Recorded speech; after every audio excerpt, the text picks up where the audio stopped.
ആരോഗ്യമന്ത്രിയുടെ ഒരു പ്രസ്താവന കാണുകയുണ്ടായി.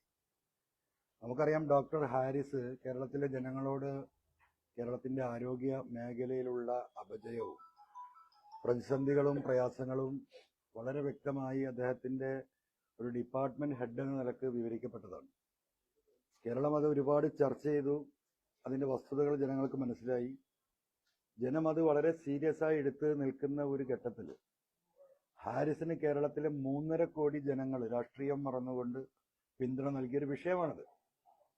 ഇപ്പോൾ ആദ്യം ഹാരിസിന് അനുകൂലമായി ചെറിയ സ്റ്റേറ്റ്മെന്റുകൾ നടത്തി മെല്ലത് മുന്നോട്ട് കൊണ്ടുപോയി.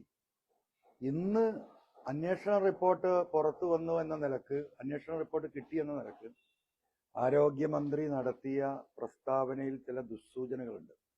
ആ ദുസ്സൂചന എന്താണെന്ന് ചോദിച്ചാൽ, ഈ അന്വേഷണത്തിന്റെ ഭാഗമായി അന്വേഷണ കമ്മീഷന്റെ പരിശോധനയിൽ ഈ ഡിപ്പാർട്ട്മെന്റിലെ വളരെ വിലപ്പെട്ട ചില എക്യുപ്മെന്റ്സ് കാണാനില്ല.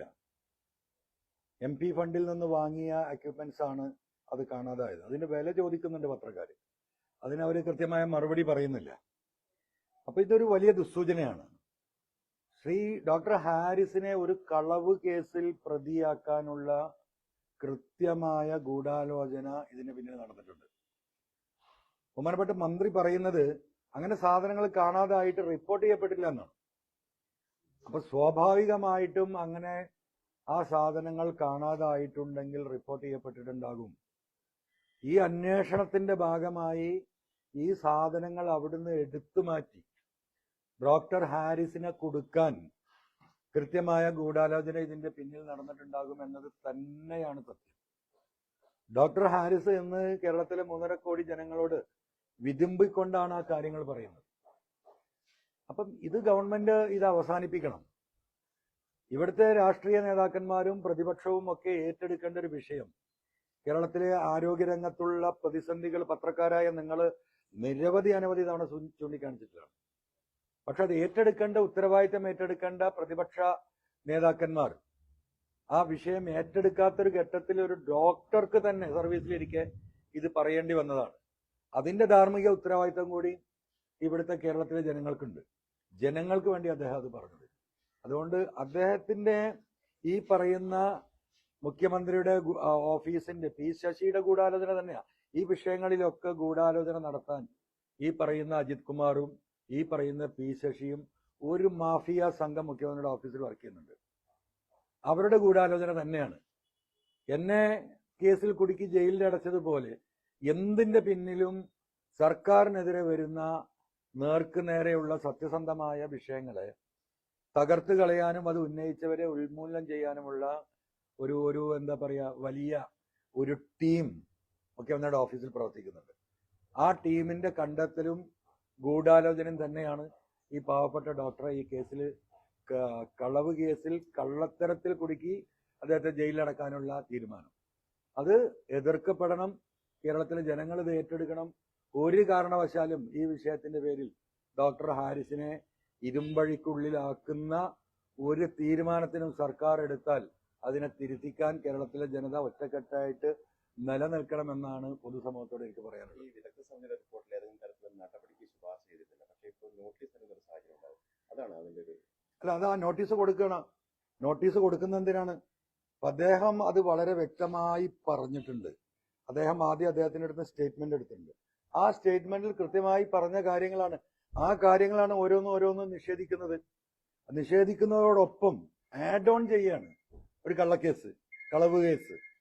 അപ്പോൾ ഇനി ആരും സർക്കാരിനെതിരെ സർക്കാർ തലത്തിൽ ജോലി ചെയ്യുന്ന ഒരു ഉദ്യോഗസ്ഥനും മിണ്ടാൻ പാടില്ല. അവരുടെ വായ അടപ്പിക്കുന്ന, മറ്റുള്ളവരെ ഭീഷണിപ്പെടുത്തുന്ന ഒരു തീരുമാനമാണ്. ഇത് കേരളത്തിലെ ജനം തിരിച്ചറിയും. മറ്റൊന്ന്, ഈ മാമി കേസിൽ ഇപ്പം ക്രൈംബ്രാഞ്ചിന്റെ റിപ്പോർട്ട് വന്നു. ആദ്യത്തെ അന്വേഷണം തുടങ്ങി. അതിൽ ഉയർന്നൊരു പ്രശ്നം, ഈ SHO മുതൽ താഴെയുള്ളവർക്കെതിരെയാണ് അന്വേഷണം. യഥാർത്ഥത്തിൽ അട്ടിമറിക്കപ്പെട്ടത് അത് എങ്ങനെയാണ്? അല്ല, മാമി കേസ് ഞാൻ തുടക്കം മുതലേ പറഞ്ഞതാണ്.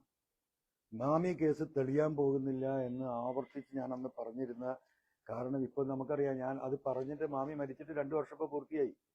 ഓഗസ്റ്റ് മാസത്തിലാണ് 23 അദ്ദേഹത്തെ മരിച്ചിട്ടല്ല, കാണാതായിട്ട്. ഇപ്പോഴും അതിന് യാതൊരു അഡ്രസ്സും ഇല്ല.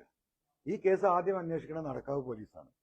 നടക്കാവ് പോലീസ്, കാരണം ഇതൊരു പ്രീ പ്ലാൻഡ് ആയിരുന്നു. പോലീസിന് ഇൻഫർമേഷൻ, മാമിയെ തട്ടിക്കൊണ്ടുപോയി ഇല്ലാതാക്കിയവര് സമൂഹത്തിലെ വൻ ശക്തിയാണെന്നേ ഞാൻ പറഞ്ഞിട്ടുണ്ട്. അപ്പൊ പോലീസിന് അന്നേ ഇൻഫർമേഷൻ ഉണ്ട്. എങ്ങനെയുണ്ട് ഈ കേസ് തെളിയരുത് എന്ന് നിലക്ക്.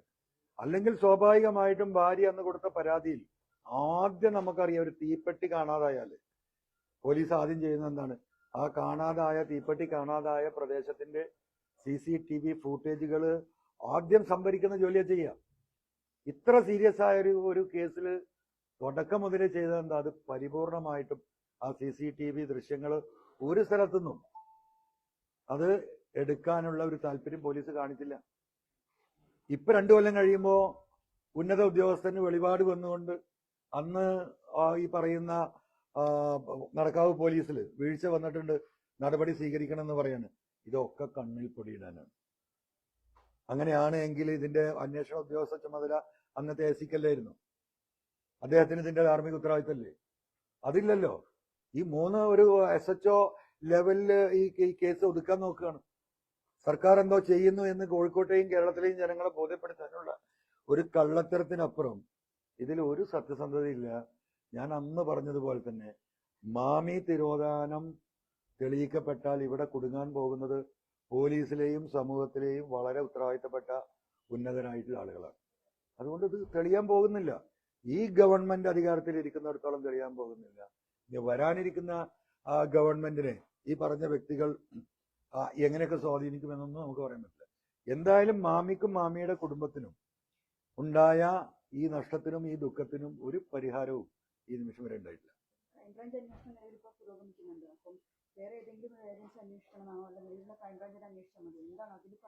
ഇതില് ലോക്കൽ പോലീസ് 2 പോലീസുകാർ അന്വേഷണത്തെ ചെയ്തു.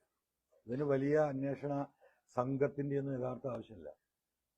കേസ് അന്വേഷിക്കാൻ ആത്മാർത്ഥമായി ചങ്കൂറ്റമുള്ള, അതിന് തയ്യാറുള്ള സാധാ പോലീസ് ഓഫീസർമാരെ ഇത് ഏൽപ്പിച്ചാൽ ഈ വിഷയം തെളിയും.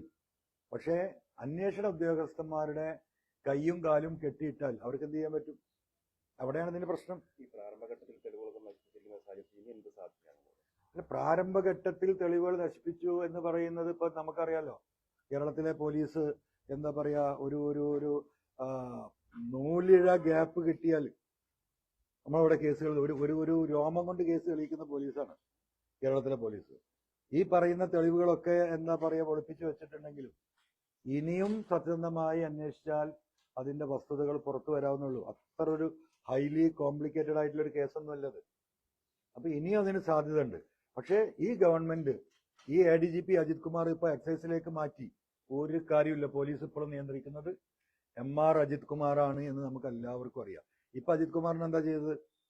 ഈ പറയുന്ന മാമി കേസ്, റിദാൻ ബാസിൽ കേസ്, കോഴിക്കോട് എയർപോർട്ടിലെ സ്വർണ്ണക്കള്ളക്കടത്ത്, ഇവിടുത്തെ ലഹരി കേസുമായി ബന്ധപ്പെട്ട് കൊടുത്ത ഞാൻ പരാതി, ഇതിലൊന്നും അന്വേഷണത്തിൽ അദ്ദേഹം കുറ്റക്കാരനല്ല എന്ന് പറഞ്ഞ് അന്വേഷണത്തിൽ നിന്ന് അദ്ദേഹത്തെ മുക്തനാക്കിയിട്ട് ബസ് സ്റ്റോപ്പിൽ മൂത്രമൊഴിച്ചതിന് കേസെടുത്ത പോലെയാണ് ഇപ്പൊ ഒരു പെറ്റി കേസ് അടിച്ചിട്ട് ട്രാക്ടറിൽ കയറി എന്ന് പറഞ്ഞിട്ട് അദ്ദേഹത്തെ എന്താ പറയുക മാറ്റി നിർത്തുന്നത്.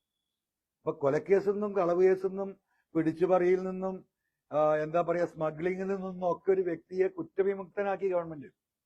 എന്നിട്ട് കേരളത്തിലെ ജനങ്ങളെ 3.5 കോടി ജനങ്ങളെ പറ്റിക്കാൻ വേണ്ടിയിട്ട് ബസ് സ്റ്റോപ്പിന്റെ സൈഡിൽ മൂത്രമൊഴിച്ചു എന്ന് പറഞ്ഞിട്ട് ഒരു പെറ്റി കേസ് പോലുള്ള ഒരു കേസ് ഇട്ടിട്ട് ഇതാ ഞങ്ങൾ നടപടി സ്വീകരിച്ചല്ലോ എന്ന് നാളെ തെരഞ്ഞെടുപ്പിൽ ഈ അജിത് കുമാർ ഒരു വിഷയം തന്നെയാണ് തെരഞ്ഞെടുപ്പിൽ എന്ന് ആർക്കറിയാം? മുഖ്യമന്ത്രിക്കും CPM ലീഡർഷിപ്പിനും അറിയാം. അതിന് ജനങ്ങളെ കണ്ണിൽ പൊടിയിടാൻ വേണ്ടിയിട്ട് ഒരു പെറ്റി കേസ് പോലെയുള്ള എന്ത് ശിക്ഷയിൽ കിട്ടാൻ പോകുന്നത്? ട്രാക്ടറിൽ കയറിയത് ഒരു വിഷയം കിട്ടാമുള്ളൂ, 1-2 PR ഉണ്ടാവും.